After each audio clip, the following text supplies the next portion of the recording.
नमस्कार। आपका अखबार के इस अंक में आपका स्वागत है। मैं हूं प्रदीप सिंह। आदमी को जब चोट लगती है और चोट गहरी हो तो फिर वो आसपास क्या है, कौन क्या सोचेगा, क्या प्रतिक्रिया होगी और लोगों की, ये सब भूल जाता है और ज़ोर ज़ोर से दर्द से कराहता है, चिल्लाता है। फिर वो इस बात का ध्यान नहीं रखता कि जिस तरह से वो चिल्ला रहा है और चिल्लाते हुए जो बोल रहा है उस पर लोग क्या सोच रहे हैं, किस तरह से देख रहे हैं। आजकल उत्तर प्रदेश के पूर्व मुख्यमंत्री और समाजवादी पार्टी के राष्ट्रीय अध्यक्ष अखिलेश यादव की यही स्थिति है।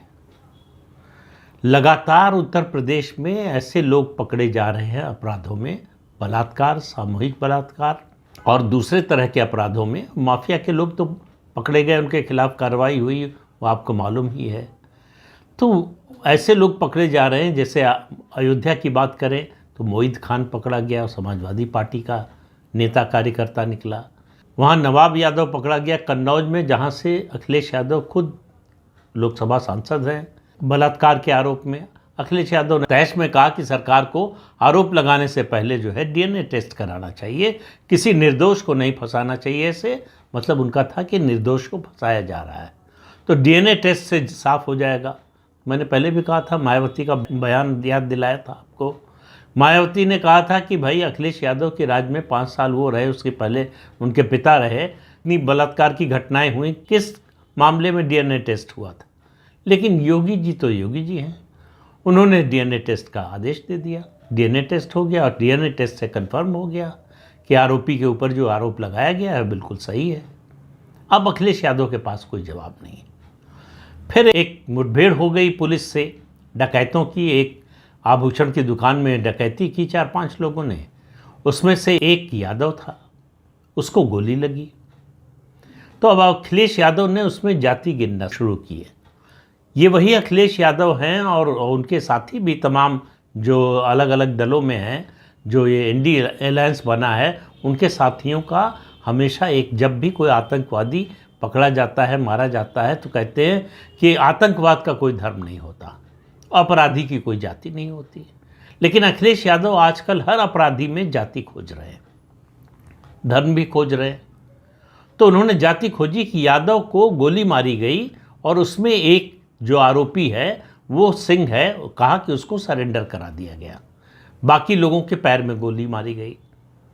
तो अब देखिए, अखिलेश यादव की बात है, उसके बाद प्रतिक्रिया जाहिर है कि योगी जी की आनी थी, तो उन्होंने सीधे घटना का जिक्र नहीं किया, न तो अखिलेश यादव का नाम लिया। कहा कि भाई जब डकैतों के गिरोह का कोई सदस्य जो है मुश्किल में फंसता है, पकड़ा जाता है, तो डकैतों के सरदार को तकलीफ तो होती ही है, परेशानी तो होती ही है। तो इशारा किसकी तरफ था, कहा किसकी तरफ जा रहा था, ये बड़ा स्पष्ट है। तो अब उधर से भी जवाब आना था, लेकिन अखिलेश यादव के पास बोलने के लिए कम से कम कानून व्यवस्था पर कुछ नहीं होता। उनकी तकलीफ़ क्या है इस समय, 7.5 साल से वो झेल रहे, ये बात आप समझिए। 2 पीढ़ियों ने मिलकर अपराधियों का जो तंत्र, बल्कि कहें इंफ्रास्ट्रक्चर डेवलप किया था, योगी जी उस सब को ध्वस्त किए दे रहे हैं। पहले उनका शक्ति बल ख़त्म किया, उनकी फायर पावर ख़त्म की, उसके बाद उनका आर्थिक तंत्र तोड़ दिया। और आर्थिक तंत्र जो है वो बड़ा मजबूत, एक गर्भनाल का संबंध था राजनीतिक दलों से और इन अपराधियों का, माफियाओं का। ये इनको संरक्षण देते थे राजनीतिक लोग, और उसके बदले में ये राजनीतिक दलों को पैसा देते थे। ये बात पूरे उत्तर प्रदेश में सब लोग जानते हैं, मैं इसीलिए किसी का नाम नहीं ले रहा हूँ। कौन लेता था, कौन देता था, ये उत्तर प्रदेश में सबको पता है। तो वो जो आर्थिक तंत्र टूटा, उसकी चोट सबसे गहरी है, उसका नुकसान सबसे ज़्यादा हुआ है। तो मुसलमानों में जो ये माफियाओं का साथ देते थे या माफिया के लोग थे, उनको सबसे बड़ा दर्द ये है। उनको इस बात से फ़र्क नहीं पड़ता कि आप उनको गिरफ्तार कर लें, जेल भेज दें, पैर में गोली मार दें, इस सब से ज़्यादा अंतर नहीं पड़ता। जब उनका आर्थिक तंत्र टूटता है, जब उनके बड़े बड़े बंगले, अवैध तरीके से बनाए गए बंगले और शॉपिंग कॉम्प्लेक्स टूटते हैं, तब उन पर चोट बड़ी गहरी होती है, तब उनका दर्द भी बहुत ज़्यादा होता है। यही हुआ अयोध्या में, यही हुआ कन्नौज में और दूसरी जगहों पर भी। उत्तर प्रदेश में जहाँ भी कोई आरोपी, जो अपराध का आरोप है जिस पर, अगर उसने अवैध निर्माण किया है तो वो गिरा दिया गया। और चोट इसलिए ज़्यादा महसूस हो रही है, ये अंदरूनी चोट है। अभी तक जो बात मैं कह रहा था वो बाहरी चोट थी। अंदरूनी चोट ये हो रही है कि किसी भी मामले में जो निर्माण गिराए गए हैं, बुलडोज़र जो चला है बाबा का, उसमें कोई एक भी मामला, 7.5 साल हो गए, याद रखिए 7.5 साल में एक मामला ऐसा लेकर नहीं आ पाए कि वो अवैध निर्माण नहीं था फिर भी गिरा दिया गया, उसको नोटिस नहीं भेजा गया था फिर भी गिरा दिया गया। यानी जो कानूनी प्रक्रिया है अवैध निर्माण गिराने की, उसका पालन किए बिना अवैध निर्माण गिराया गया। तो बुलडोज़र ऐसे नहीं चलता।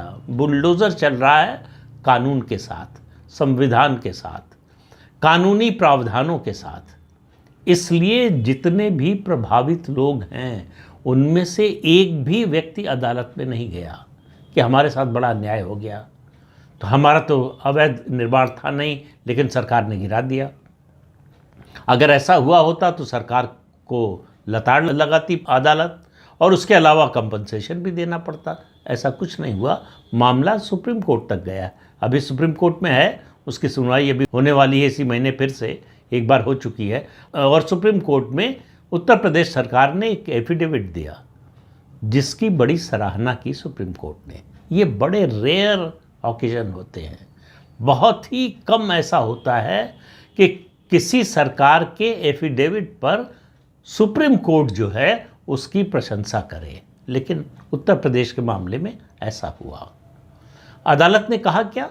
सिर्फ ये कहा कि किसी का निर्माण, किसी का घर आप इसलिए नहीं गिरा सकते कि वो आरोपी है। बिल्कुल सही बात है। तो घर इसलिए नहीं गिराया गया कि वो आरोपी है, घर इसलिए गिराया गया कि वो अवैध निर्माण था और अवैध निर्माण के बारे में उसको नोटिस दिया जा चुका था, उससे सफाई मांगी जा चुकी थी, उसको पेश होने का, अपना पक्ष रखने का समय दिया जा चुका था। तो वो बात जो है वो जनरल थी सुप्रीम कोर्ट की, उत्तर प्रदेश सरकार के लिए नहीं थी। तो उसको लेकर जो है उत्तर प्रदेश में कांग्रेस और समाजवादी पार्टी बहुत ज़ोर ज़ोर से प्रचार उन्होंने शुरू किया कि सुप्रीम कोर्ट ने बड़ी तेज़ लताड़ लगाई, तमाचा मारा उत्तर प्रदेश सरकार को। देर में उनको समझ में आया कि ये कोई तमाचा नहीं है बल्कि एक तरह की प्रशंसा है। मतलब इसमें फ़र्क किया सुप्रीम कोर्ट ने कि कौन कानून का पालन करके कार्रवाई कर रहा है, कौन कानून का पालन किए बिना कार्रवाई कर रहा है। तो सुप्रीम कोर्ट की जो टिप्पणी थी उन लोगों पर थी या उन सरकारों पर या उन अधिकारियों पर थी जो कानून की प्रक्रिया का पालन किए बिना अवैध निर्माण या कोई भी निर्माण गिरा रहे थे। तो ये बात तो एक हो गई।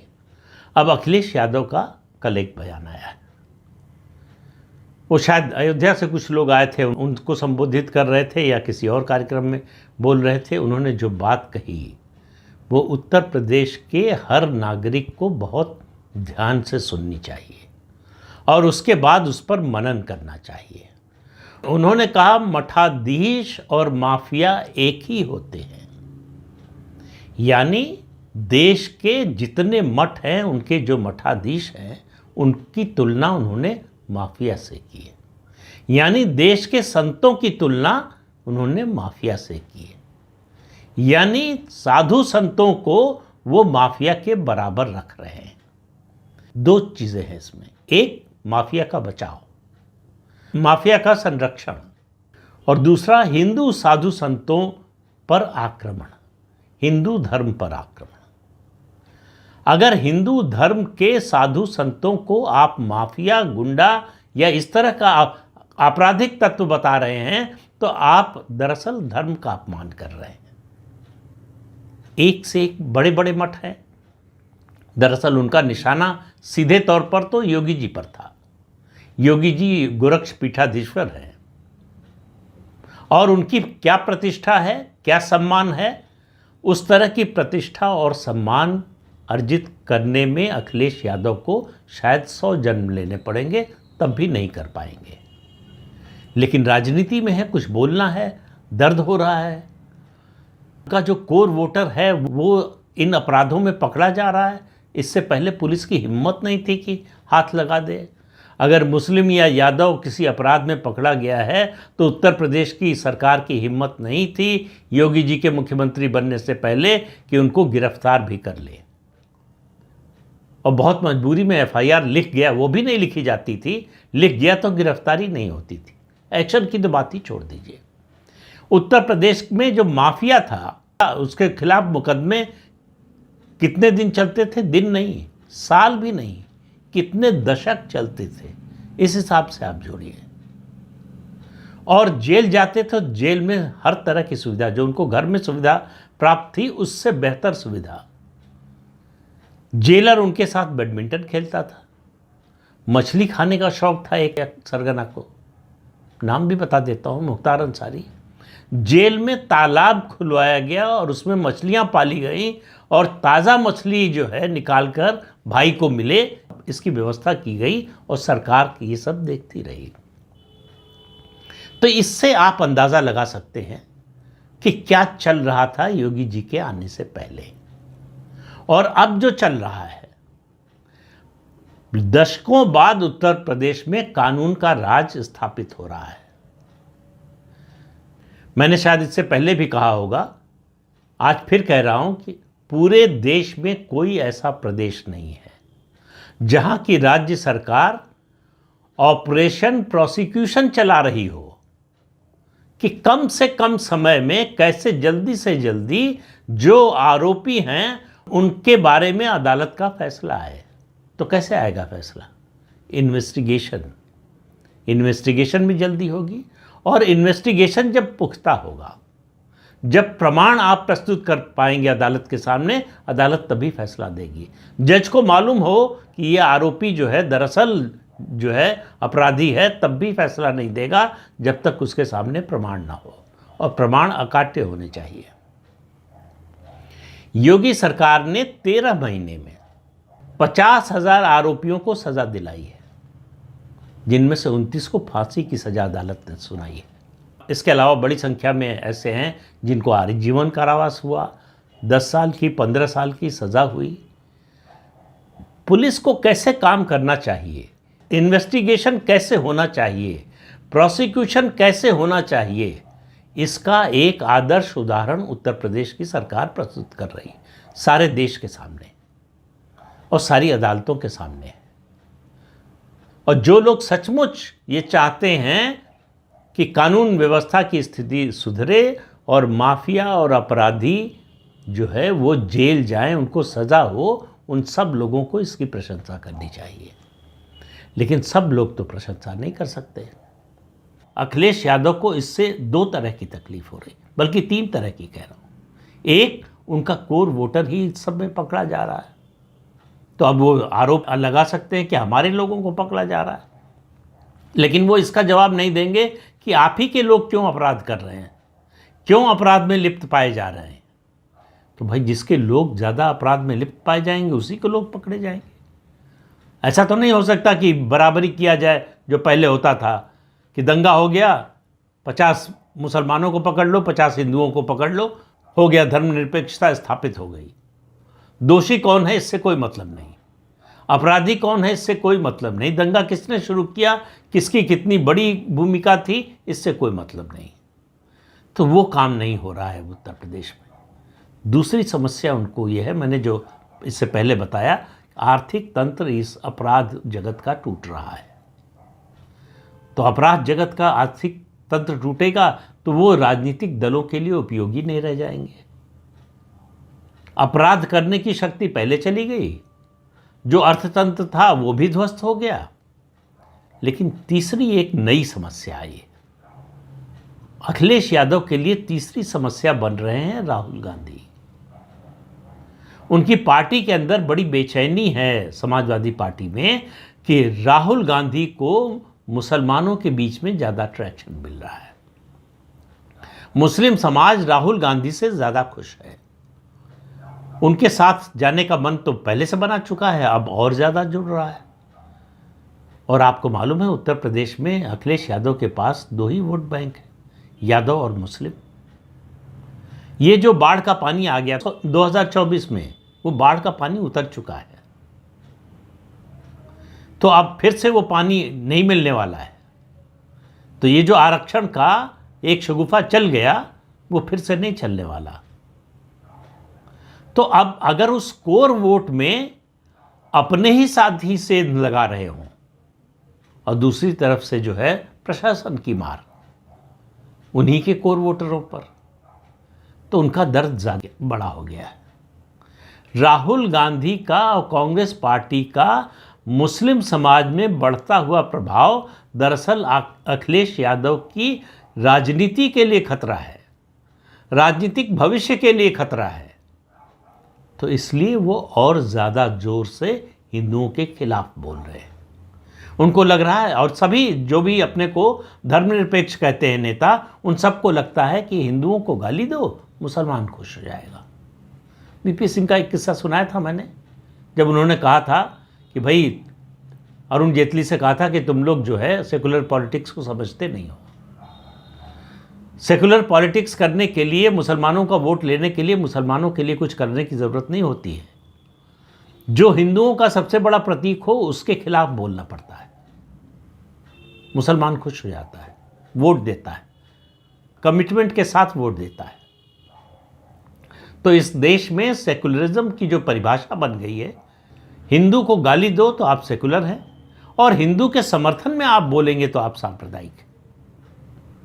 ये है सेकुलरिज्म की परिभाषा, जो भारत के सेकुलर कहे जाने वाले राजनीतिक दलों और नेताओं ने बनाई है। अब अखिलेश यादव की जो समस्या है वो ये सेकुलर बनाम कम्युनल की नहीं है। उनकी समस्या सेकुलरिज्म का दावा करने वाली दो शक्तियों के बीच का है। कांग्रेस तो अपने को सेकुलर मानती ही है, अखिलेश यादव भी अपने को सेकुलर मानते हैं। दोनों की नज़र मुस्लिम वोटों पर है। दोनों मुस्लिम वोटों को अपना वोट बैंक बनाना चाहते हैं। उत्तर प्रदेश में मुसलमान समाजवादी पार्टी का लंबे समय से वोट बैंक बना हुआ है, और समाजवादी पार्टी देख चुकी है, जानती है कि 2009 में मुसलमानों ने थोड़ा सा मुंह मोड़ा था समाजवादी पार्टी से, तो उसकी क्या हालत हो गई थी। कांग्रेस 21-22 सीटें जीत गई थी लोकसभा की 2009 में। तो उनको मालूम है कि थोड़ा सा भी खिसका मुसलमान और समाजवादी पार्टी का किला भरभरा कर गिर पड़ेगा। तो उनको बीजेपी से मुकाबला करना होता तो उनके लिए आसान था, हिंदू को गाली दो, मुसलमान साथ आएगा। लेकिन यहां तो गाली देने का कंपटीशन है। राहुल गांधी से ज़्यादा गाली अखिलेश यादव दे पाएंगे, इसमें मुझे संदेह है। क्योंकि एक बात मानकर चलिए आप, यादव समाज के बारे में किसी गलतफहमी में न रहिए। वो जितना धार्मिक है, जितना हिंदू है,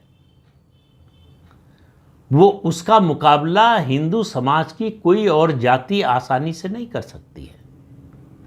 जैसा सात्विक जीवन जीता है वो, उसकी आप दिनचर्या देख लें या जीवन शैली देख लें। सनातन के मानने वालों की जीवन शैली कैसी होनी चाहिए, उसका उदाहरण मिलेगा आपको बड़े वर्ग में यादव समाज के। तो अखिलेश यादव को ये पता है कि एक सीमा है उनकी, उसके बाद अगर हिंदुओं को गाली दिया तो उनका कोर वोट जो है वो उनके बारे में करने पर विचार कर सकता है। मैं ये नहीं कह रहा हूं कि उनको छोड़ देगा अभी, लेकिन उनके लिए एक लक्ष्मण रेखा बनी हुई है। राहुल गांधी के लिए ऐसी कोई लक्ष्मण रेखा नहीं है। तो राहुल गांधी हिंदुओं को गाली देने के लिए, हिंदुओं के खिलाफ बोलने में, सनातन धर्म को खत्म करने की बात राहुल गांधी कर सकते हैं, अखिलेश यादव नहीं कर सकते हैं। उनको मालूम है कि इसका असर क्या होगा। उनके एक नेता ने बोलने की कोशिश की थी रामचरितमानस के सामने, उनकी पार्टी का राष्ट्रीय महामंत्री था, आखिर में उसको पार्टी से बाहर करना पड़ा। ये हिंदू समाज का और खासतौर से अखिलेश यादव मामले में यादव समाज का दबाव था। तो अखिलेश यादव इस समय बड़ी मुश्किल में है। वो इस प्रतियोगिता में शामिल तो हो गए हैं, लेकिन आत्मविश्वास नहीं है कि क्या इसका वैसा ही नतीजा मिलेगा जैसा राहुल गांधी को मिल रहा है, या ऐसा तो नहीं हम लक्ष्मण रेखा पार कर जा रहे हैं। तो ये डर भी मन में बना हुआ है और राहुल गांधी से प्रतियोगिता भी करनी है, अपना कोर वोट भी बचाना है और मुसलमान वोट भी लेना है, उसको वोट बैंक बनाए रखना है, अपना कैप्टिव वोट बैंक। तो इस दुविधा में आप देखिए कि उन्होंने जितनी बड़ी बात कह दी है, कोई भी भारतीय नेता अगर वो सनातन विरोधी अंदर से नहीं है तो बोलने के बारे में सोच भी नहीं सकता, बोलना तो दूर है। अगर वो उत्तर प्रदेश के मुख्यमंत्री पर हमला करते तो एक बात समझ में आती कि ये राजनीतिक बयान है, लेकिन उन्होंने जनरलाइज कर दिया। उन्होंने कहा मठाधीशों और माफिया में कोई अंतर नहीं है। हजारों की संख्या बल्कि लाखों की संख्या में इस देश में मठ हैं और उन मठों के पीठाधीश्वर हैं। आप एक वाक्य में उन सबको गाली दे रहे हैं और उनकी तुलना किनसे कर रहे हैं? माफिया से। किस लिए कर रहे हैं? कि हमको वोट मिल जाए मुसलमानों का। तो अगर हिंदू समाज में जरा भी आत्मसम्मान की भावना है तो इस बात को वो भूलेगा नहीं, और ये अखिलेश यादव के लिए बहुत महंगा पड़ सकता है। तो इस अंक में इतना ही, अगले अंक में फिर मिलेंगे किसी नए मुद्दे के साथ। तब तक के लिए अनुमति दीजिए। आपसे अनुरोध है कि ये चैनल देखिए, शेयर कीजिए, लाइक कीजिए और सब्सक्राइब जरूर कीजिए। नमस्कार।